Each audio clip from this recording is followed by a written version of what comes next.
उपयोगिता समष्टि पर निर्भर करती है। समष्टि मन में रखकर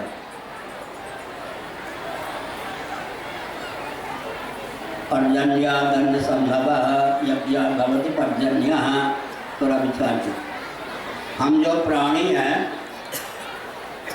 ऊपर से मान लीजिए सब के सब स्वर्ग में थे पहले, कल्पना कीजिए हम नरक को ले गए, सबके सब हम लोग स्वर्ग में थे।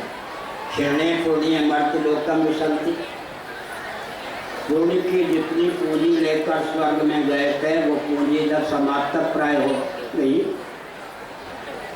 समाप्त होने के कगार पर हो गई, तो देवदूती ने हमको एक संदेश दिया, मर्त्य लोक से आए हुए अमुक प्राणी सावधान, पुण्य की जितनी पूंजी लेकर आप स्वर्ग में आए थे, 2 क्षण के बाद पूरी पूंजी समाप्त होने वाली है। अब आप मर्त्य लोक में गिरेंगे, आपकी च्युति होगी, स्वर्ग से च्युत होकर मर्त्य लोक में जाने वाले हैं। अपने धैर्य को थाम लीजिए, संभालिए। द्रव्य सूक्ष्म विपाकात्मक श्रीमद् भागवत सप्तमस्कंध है। द्रव्य सूक्ष्म विपाकात्मक पुण्य सार सर्वस्व सोमात्मक सोमक प्रधान जो हमारा शरीर होता है, इस शोकप्रद संदेश को सुन करके वाष्पीकरण की विधा से जल बन जाता है। जल में तादात्म्यपन्न होकर हम जीव आते हैं, उसके बाद अन्न बन जाते हैं। इतनी बात ठीक है। जिनको माता पिता होना होता है लड़ाई प्राणियों के, वो अन्न का सेवन करते हैं। अन्न जब हम होते हैं तो हमारा नाम क्या हुआ जी?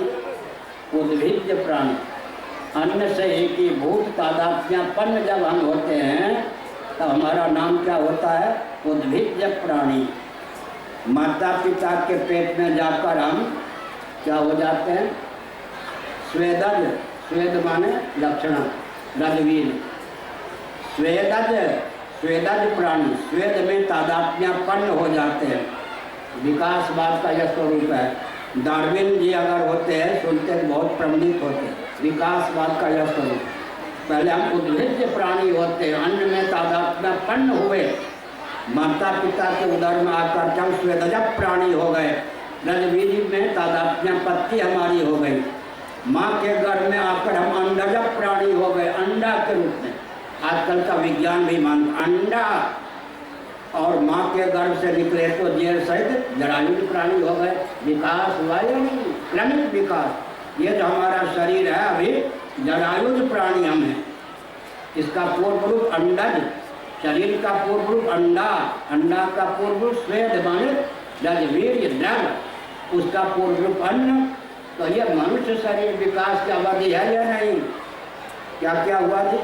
स्थावर प्राणी, उद्भिज्ज प्राणी के बाद हम स्वेदज प्राणी हो गए, फिर अंडज हो गए, इस समय जरायुज हैं। स्वप्नावस्था में कौन से प्राणी हो जाते हैं? मानसिक मनोमय शरीर हमको प्राप्त होता है।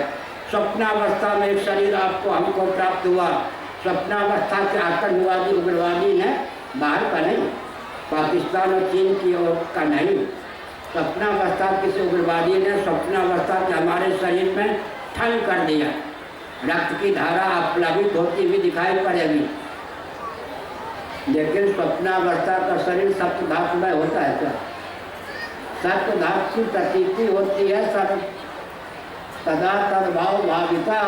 स्वप्नावस्था का शरीर जो होता है तो मनोमय होता है, मन सप्त धातुमय नहीं है। लेकिन स्वप्नावस्था के शरीर में स्वप्नावस्था का आतंकवादी ठन कर दे, वहाँ से भी रक्त की धारा प्लावित होती दिखाई पड़ती है। स्वप्नावस्था में कौन प्राणी हो जाते हैं? मनसिक प्राणी। स्वप्न साक्षी कौन होता है? स्वयंभू ब्रह्मा तेजस। और जागृत स्वप्न सुषुप्ति तीनों के साक्षी का नाम हो गया फिर स्वयं। हमारा मौलिक रूप स्वयं है, वही शांतम से मद्वैतम ब्रह्म है। स्वयं होकर के हम स्वयंभू हो जाते हैं ब्रह्मा। स्वयंभू होने के बाद हम मनसिक हो जाते हैं। मनसिल होते हैं। उदाहरण दे दूँ, बात झटपट समझ में आ जाए। ऋषभदेव जी के ज्येष्ठ पुत्र बड़े प्रतापी, जिनके नाम पर बृहद भारत का नाम भारतवर्ष पड़ा, दुर्दैव के दुर्विपाक से देहत्याग के अव्यवहित पूर्वक क्षण में मृगाकार वृत्ति हो गई। यम यम वापिस्वर अनुभावम तयत्यंते कलेवरम तम तमे वैति कौंते सदा तद्भाव भाविता।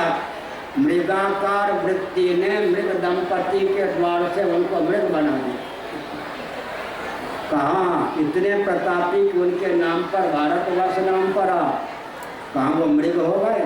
देहत्याग के अव्यवहित पूर्वक क्षण में मृगाकार वृत्ति हो गई। उस वृत्ति ने मृग दंपति के द्वार से उनको मृग शरीर बना दिया या नहीं। जब मृगाकार वृत्ति हुई तो मनोमय शरीर था या नहीं? मनोमय शरीर था। इसका मतलब क्या है? एक ही जीवन पर विचार करें तो हमारा आपका शरीर क्या हो गया? उद्भिज्ज भी है या इस शरीर का मौलिक स्वरूप उद्भिज्ज है, अन्न है, फिर उसका स्वेद है, उसके बाद अंडा है, उसके बाद ये जरायुज है, और फिर स्वप्नावस्था की दृष्टि से मनसिल हम प्राणी होते हैं। स्वयं हम स्वप्न साक्षी के रूप में स्वयंभू प्राणी होते हैं, स्वयं होते हैं। समाज की ओर में ले चढ़ा हूँ, यानी जोलॉजी बॉटनी बायोलॉजी का आधार तक है, और समाज शास्त्र की ओर से बोल रहा हूँ, सावधान। समाज हमको समष्टि से जोड़ता है या नहीं? परिवार के बाहर आप जाओ तो आपका परिचय क्या होगा? हम परिवार के समष्टि से। घर में आप रहेंगे तो घर के घटक सदस्य के रूप में रहेंगे, और घर के बाहर हम परिवार के, मोहल्ले और गांव के बाहर। समाज हमेशा समष्टि से जोड़ता है या नहीं? हम व्यक्ति से चिपके रहते हैं। समाज हमको स्वाभाविक रूप से समष्टि से एकीभूत करता है। कस्बे और गांव के बाहर जाओगे आप तो अमुक कस्बे के, अमुक गांव के हैं, और जिला के बाहर आप पहुंच गए तो अमुक जिला के हैं, गए तो अमुक देश के हैं। समाज हमको निहत रूप से देखता है, समष्टि के साथ जोड़ता है। जिस गति से समाज हमको समष्टि से एकीभूत करता है, कदाचित हम भी स्वयं को समष्टि से एकीभूत करें। सिद्धों के सिद्ध, पीरों के पीर, मस्तों के मस्त, औलियाओं के औलिया, फकीरों के फकीर, अद्भुतों के अद्भुत हो जाए या नहीं? और मर्त्य लोग है ना, भूमंडल, पुण्य के प्रभाव से कहीं ऊपर चले गए तो भूमंडल का यह प्राणी है। पृथ्वी लोक के नाते हमारा परिचय होता है। तो समाज शास्त्र हो गया। समाज हमको हमेशा समष्टि से जोड़ के देखता है। हम अपने आप को केवल व्यक्ति तक सीमित रखते हैं। जिस गति से समाज हमको समष्टि से जोड़ के देखता है, उस गति से अगर अपनी अहमियत को हम बढ़ाते जाए तो सिद्ध हो जाएंगे या नहीं? घर के बाहर परिवार के दृष्टि से हमको देखा जाता है, गांव के बाहर, कस्बे के बाहर गांव और कस्बे की दृष्टि से हमको देखा जाता है, जिला के बाहर जिला की दृष्टि से हमको देखा जाता है, प्रांत के बाहर प्रांत की दृष्टि से हमको देखा जाता है, और अंत में राष्ट्र के बाहर राष्ट्र की दृष्टि से हमको देखा जाता है। ये भारतीय है, ये नेपाली है, भूटानी है, और अंत में स्वर्ग पहुंच गए तो मर्त्य लोक की प्रधानता से हमको देखा जाता। भूमंडल से आया हुआ ये प्राणी है, भूमंडल से आया हुआ यह प्राणी है। इसका मतलब समाज हमको समष्टि से जोड़ता है। जिस गति से समाज हमको समष्टि से जोड़ता है, अगर हम भी स्वयं को समष्टि से एकीभूत करें, सिद्धों के सिद्ध, पीरों के पीर हो जाएं। व्यष्टि और समष्टि में तादात्म्यपत्ति चाहिए। अगर ताम्र धातु तांबे के रूप में ही रहे, पात्र का रूप धारण न करे या उसको पात्र का रूप न दिया जाए, तो ताम्र धातु की विशेष उपयोगिता नहीं सिद्ध होगी। व्यष्टि से समष्टि जो मूल पदार्थ है उसकी उपयोगिता बढ़ती है, और व्यष्टि की सत्ता उपयोगिता समष्टि पर निर्भर करती है। समष्टि और व्यष्टि दोनों से एकीभूत होकर हम काम करें, सिद्धों के सिद्ध हो जाएं।